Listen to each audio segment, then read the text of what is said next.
Detik ini, saat Anda membaca kalimat pertama ini, ada sel-sel saraf di dalam otak Anda yang sedang mati satu persatu tanpa suara, tanpa rasa sakit, dan tanpa peringatan apapun, dan hampir tidak ada orang yang menyadarinya. Bayangkan sebuah lampu di rumah Anda yang tiba-tiba mati, lalu besoknya satu lagi, lalu minggu depannya satu lagi, dan Anda tidak pernah sadar sampai suatu hari seluruh ruangan menjadi gelap total. Begitulah cara otak Anda menua, diam-diam, perlahan, dan tanpa ampun. Profesor Sari Rahmawati, seorang ahli ilmu saraf dari Universitas Indonesia, pernah menyampaikan sebuah pernyataan yang menggetarkan, otak bukan organ yang bereaksi terhadap dunia, melainkan organ yang memprediksi dunia.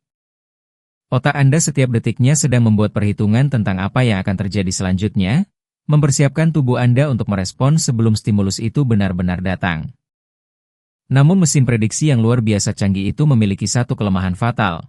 Ia bisa mulai rusak secara diam-diam, secara perlahan, dan secara permanen pada titik-titik tertentu dalam hidup Anda, tanpa Anda sadari sama sekali.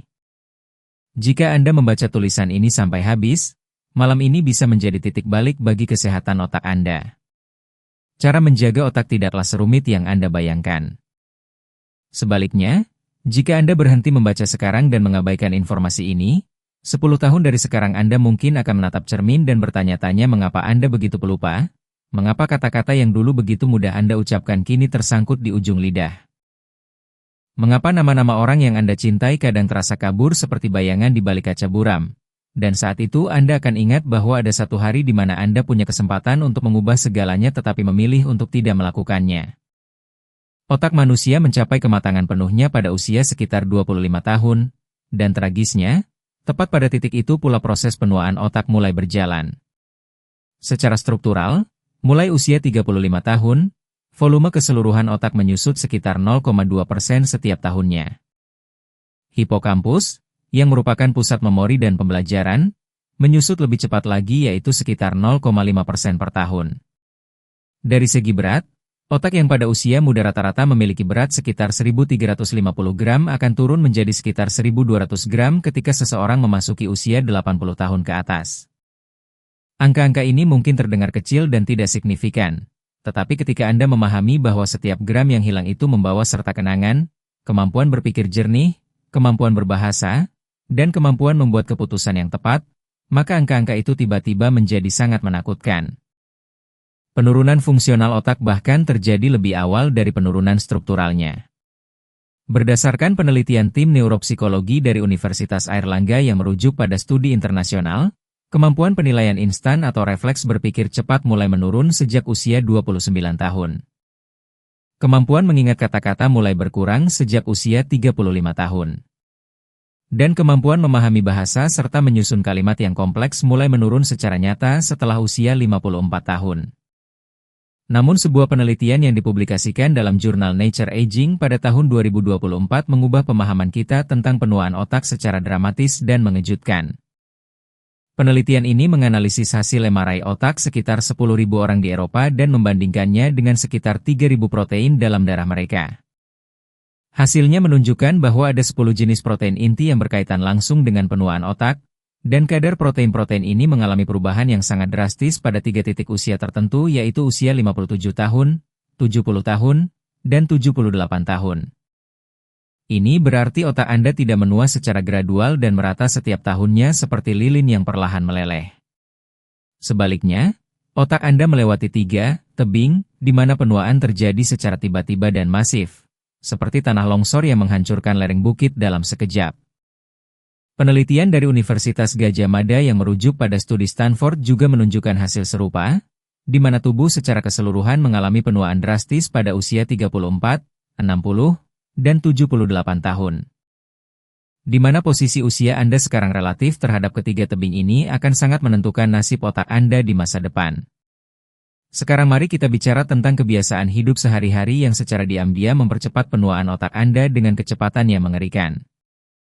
Yang pertama dan sangat relevan dengan kehidupan masyarakat Indonesia adalah obesitas perut di usia paruh baya. Lingkar pinggang yang membesar bukan sekadar masalah ukuran baju atau penampilan fisik. Di balik perut yang buncit itu, sel-sel lemak visceral yang menumpuk di sekitar organ dalam Anda terus-menerus memproduksi sinyal peradangan kronis.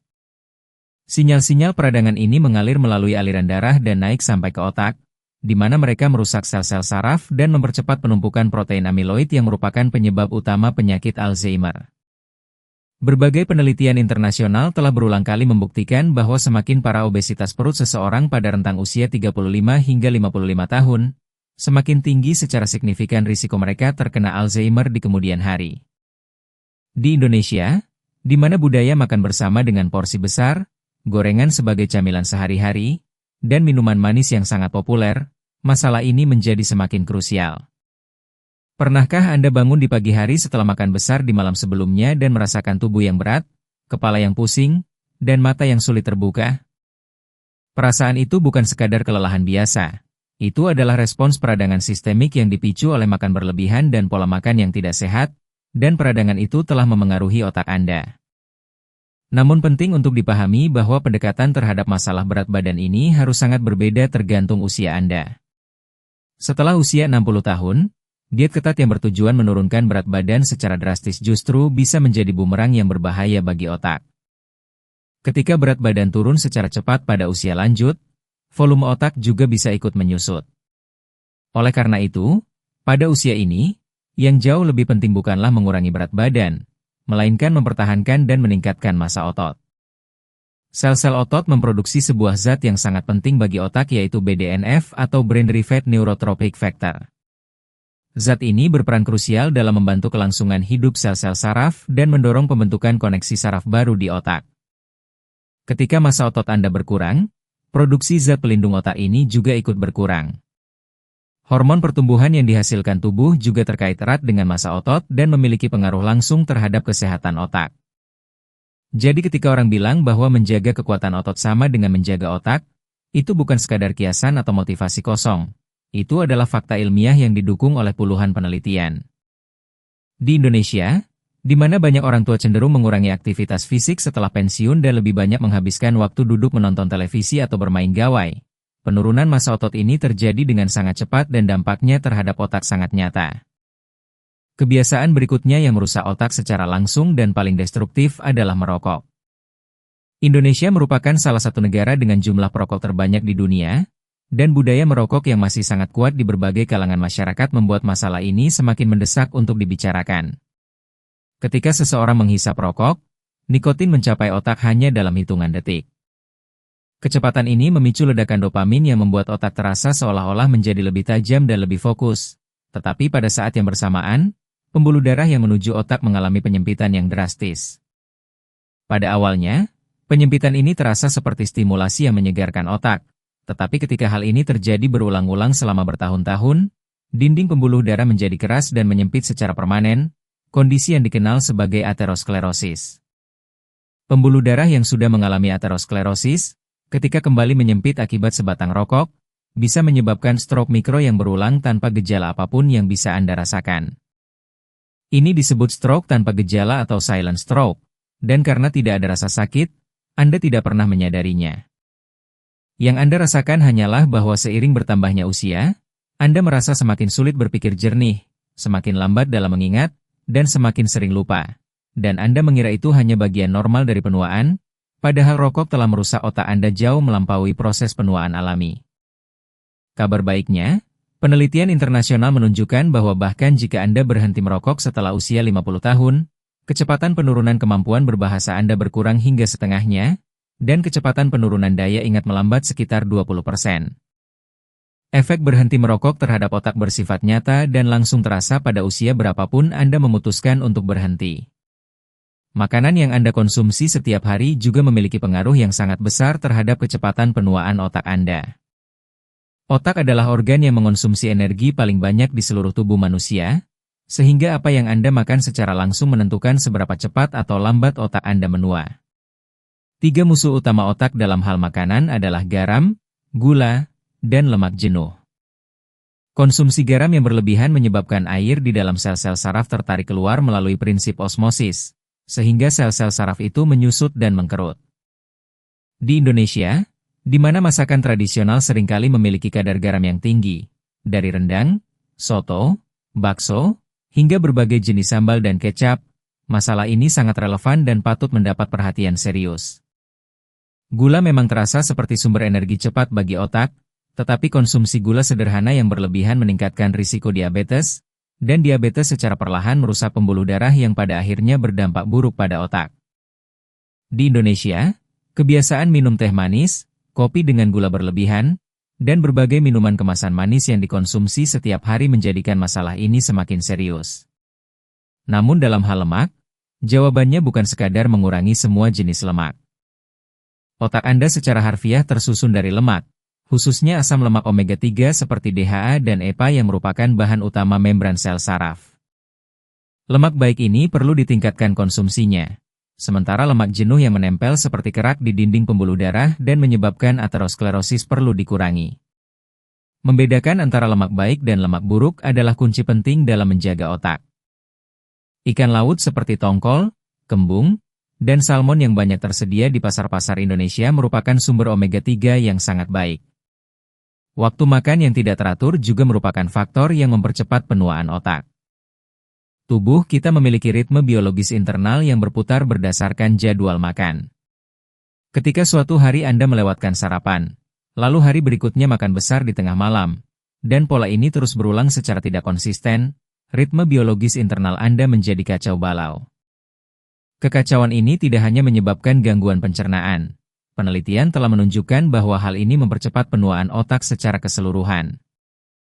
Di Indonesia, terutama di kota-kota besar seperti Jakarta, Surabaya, dan Medan, di mana jam kerja yang panjang dan kemacetan lalu lintas sering membuat jadwal makan menjadi berantakan, masalah ini sangat umum terjadi. Sekarang mari kita beralih ke bagian yang paling penting. Metode-metode yang terbukti secara ilmiah dapat melindungi dan bahkan meremajakan otak Anda. Metode-metode ini tidak rumit dan bisa Anda mulai praktikkan hari ini juga.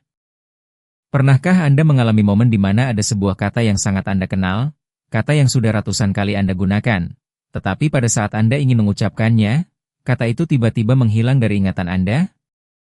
Kata itu terasa berputar-putar di ujung lidah tetapi tidak mau keluar. Ini bukan sekadar masalah kelelahan atau kurang tidur. Di dalam otak Anda, sel-sel tertentu yang menyimpan kata tersebut mulai mengalami gangguan dalam mengirimkan sinyal. Sel-sel memori di dalam hipokampus masing-masing terhubung dengan kata-kata dan informasi yang berbeda. Dan ketika koneksi tertentu tidak digunakan dalam waktu lama, koneksi itu melemah dan akhirnya sinyal terputus sama sekali. Ada cara yang sangat efektif untuk mengatasi masalah ini. Ketika Anda menemukan kata yang tidak bisa Anda ingat, jangan pernah membiarkannya begitu saja. Cari kata itu, catat di sebuah buku khusus, dan sebelum tidur malam, ucapkan kata itu dengan suara keras sebanyak 10 kali. Otak mengenali sirkuit yang diaktifkan secara berulang sebagai sesuatu yang penting dan akan memperkuat koneksi tersebut. Sel yang tadinya melemah bisa kembali aktif, atau jika sel tersebut sudah kehilangan fungsinya, otak akan melakukan reorganisasi sehingga sel di sebelahnya mengambil alih tugas tersebut. Coba lakukan ini selama 2 minggu saja, dan Anda akan mulai merasakan kata-kata yang tadinya terlupakan mulai kembali secara perlahan. Kebiasaan menulis catatan harian dengan tangan juga sangat direkomendasikan oleh para ahli saraf. Di dalam peta otak, area yang dialokasikan untuk mengontrol tangan jauh lebih luas daripada ukuran tangan itu sendiri. Menggerakkan jari-jari secara halus saat menulis dengan tangan merupakan aktivitas yang merangsang berbagai bagian otak secara bersamaan. Lobus frontal, lobus parietal, dan lobus temporal semuanya bekerja sama.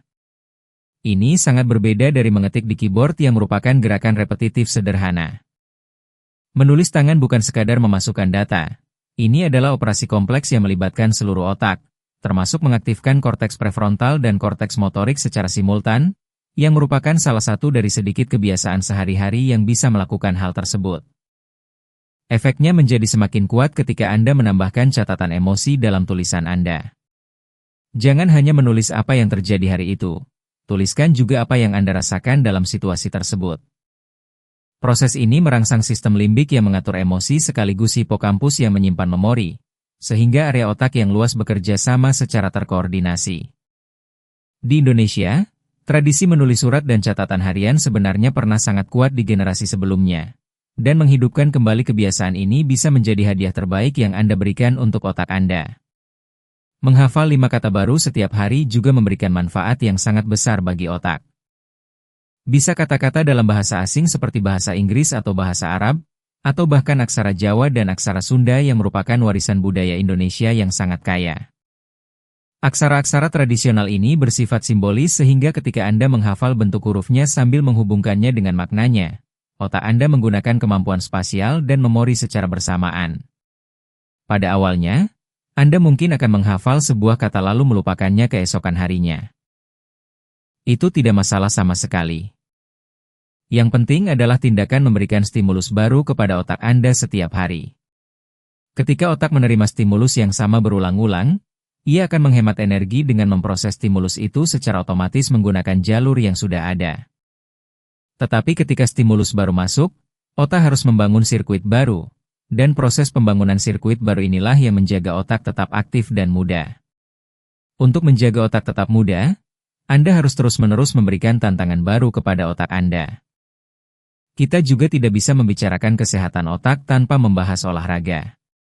Olahraga aerobik yang cukup intens hingga membuat Anda terengah-engah memicu produksi BDNF secara masif, yang membantu kelangsungan hidup sel-sel saraf di otak dan mendorong pembentukan koneksi baru. Ini adalah fakta yang telah dibuktikan oleh puluhan penelitian ilmiah secara berulang.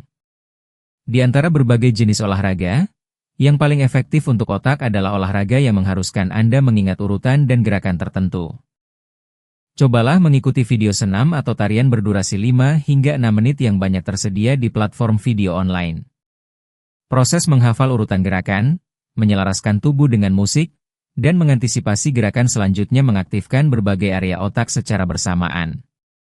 Di Indonesia, mengikuti senam pagi bersama di lapangan kompleks perumahan atau mengikuti kelas Zumba di pusat kebugaran bisa menjadi pilihan yang sangat baik, karena selain memberikan manfaat fisik, kegiatan ini juga memberikan interaksi sosial yang sama pentingnya bagi otak.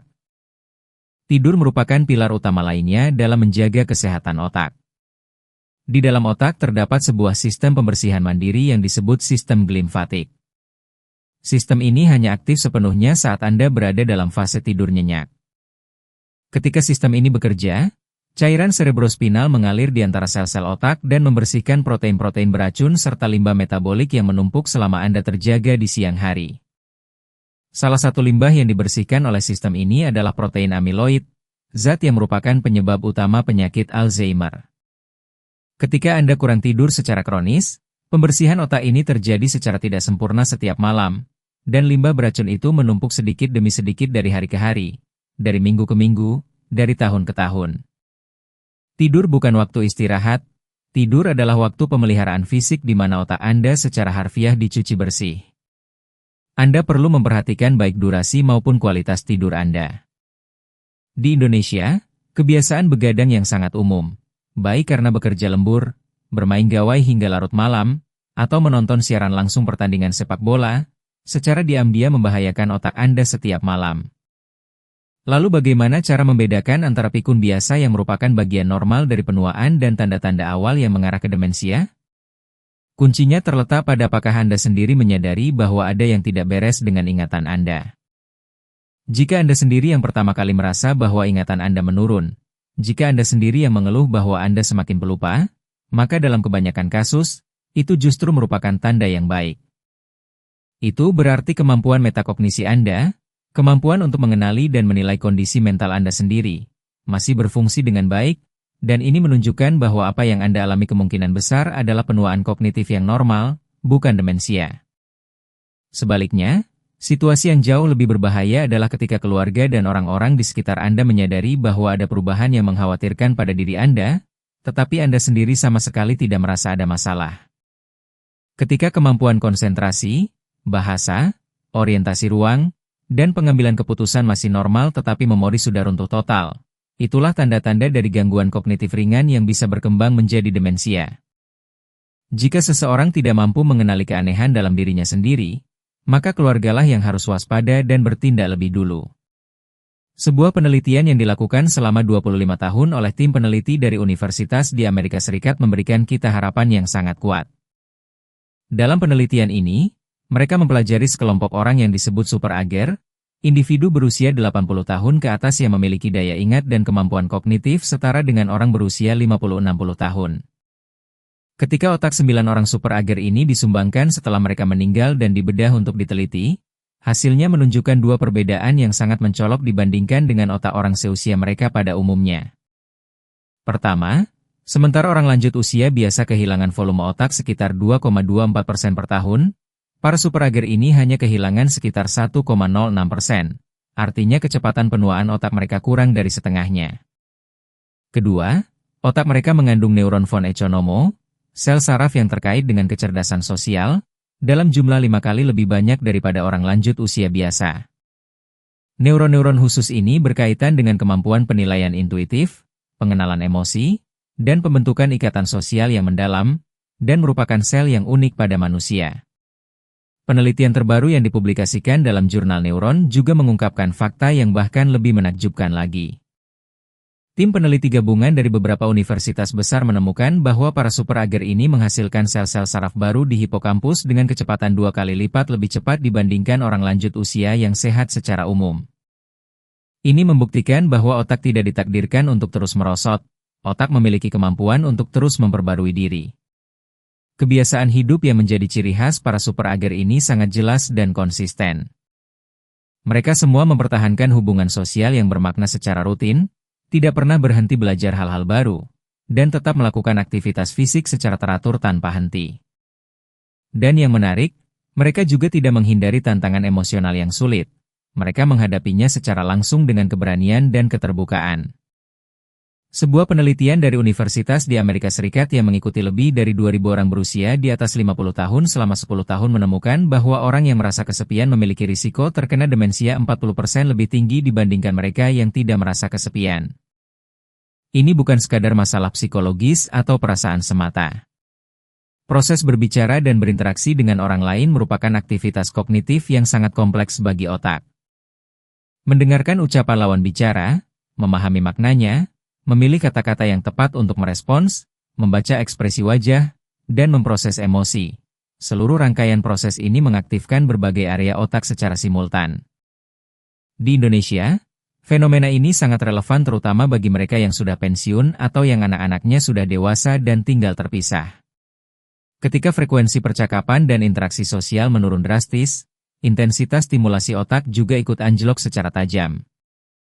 Itulah mengapa mempertahankan perkumpulan, mengikuti kegiatan komunitas, aktif di pengajian atau arisan, dan berdiskusi tentang topik-topik baru dengan teman-teman merupakan resep nyata untuk menjaga kesehatan otak. Di Indonesia, kita sebenarnya memiliki modal sosial yang sangat kuat, budaya gotong royong, tradisi silaturahmi, kebiasaan berkumpul dengan tetangga, dan semua ini, tanpa kita sadari, sebenarnya merupakan praktik perlindungan otak yang sangat efektif yang perlu kita jaga dan lestarikan. Penelitian longitudinal di Eropa yang mengikuti sekitar 8.000 orang berusia di atas 50 tahun selama 17 tahun juga menunjukkan bahwa orang dengan gejala depresi yang lebih parah mengalami penurunan daya ingat yang lebih cepat di kemudian hari. Depresi bukan sekadar masalah suasana hati, ia secara langsung mempercepat kerusakan otak. Dan sebaliknya, orang yang mengalami penurunan daya ingat cenderung mengalami gejala depresi yang semakin parah, menciptakan lingkaran setan yang sangat berbahaya.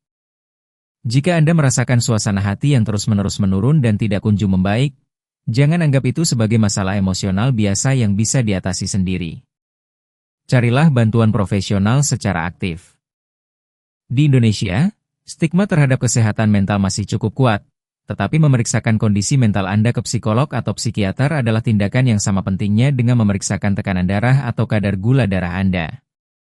Dalam beberapa tahun terakhir, teori tentang poros usus otak juga semakin mendapat perhatian dari dunia ilmiah. Ternyata usus dan otak saling mengirimkan sinyal secara terus-menerus, dan ketika keseimbangan mikroorganisme di dalam usus terganggu, fungsi otak dan kondisi emosional juga ikut terpengaruh.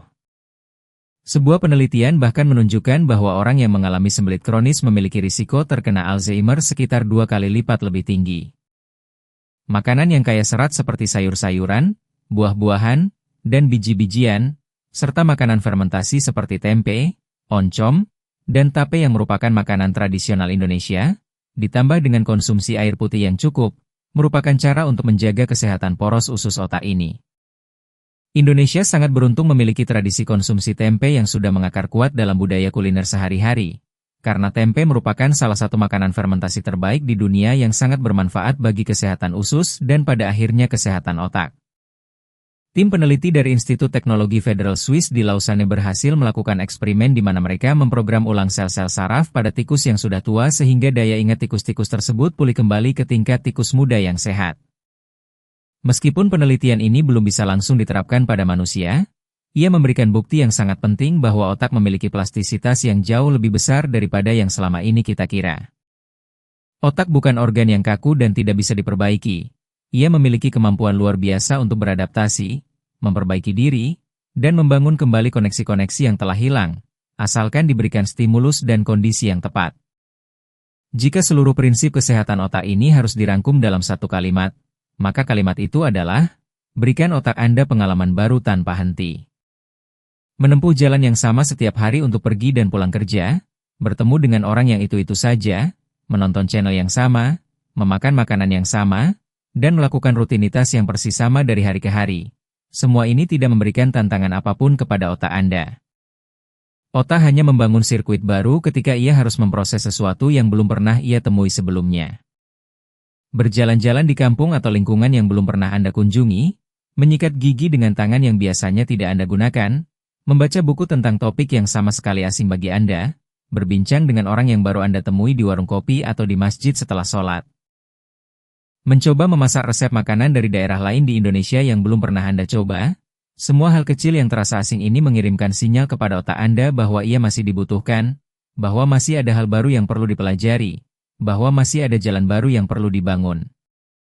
Kesimpulan dari seluruh penelitian otak terbaik di dunia sangat jelas dan tegas. Bahkan ketika pemindaian otak menunjukkan adanya zat-zat berbahaya. Orang-orang yang memiliki kebiasaan hidup dengan intensitas dan kepadatan yang tinggi mampu mengalahkan patologi tersebut dan mempertahankan kehidupan sehari-hari mereka dengan baik. Pesan inti dari penelitian Super Ager adalah ini, otak tidak ditakdirkan untuk membeku atau merosot tanpa harapan. Kebiasaan mengubah otak. Kebiasaan sehari-hari Anda secara harfiah membentuk ulang struktur fisik otak Anda. Jika dari seluruh tulisan ini Anda hanya mengambil satu hal, biarlah hal itu adalah kesadaran bahwa saat ini, detik ini, otak Anda sedang diam-diam terkikis. Dan mulai hari ini, cukup 2 minggu saja, lakukan 3 hal sederhana ini. Sebelum tidur, ucapkan dengan suara keras kata-kata yang sempat Anda lupakan hari itu, tulis catatan harian dengan tangan Anda sendiri tentang apa yang Anda alami dan rasakan. Dan ikuti satu video senam atau tarian pendek sambil menghafal gerakannya. Ini adalah metode yang telah dibuktikan oleh puluhan penelitian internasional dari universitas-universitas terbaik di dunia. Otak bertahan sejauh ia digunakan. Pilihan yang Anda buat hari ini akan menentukan daftar hal-hal yang masih bisa Anda ingat 10 tahun dari sekarang. Detik ini adalah titik paling awal yang Anda miliki untuk mulai melakukan sesuatu bagi kesehatan otak Anda. Jangan biarkan detik ini berlalu tanpa tindakan.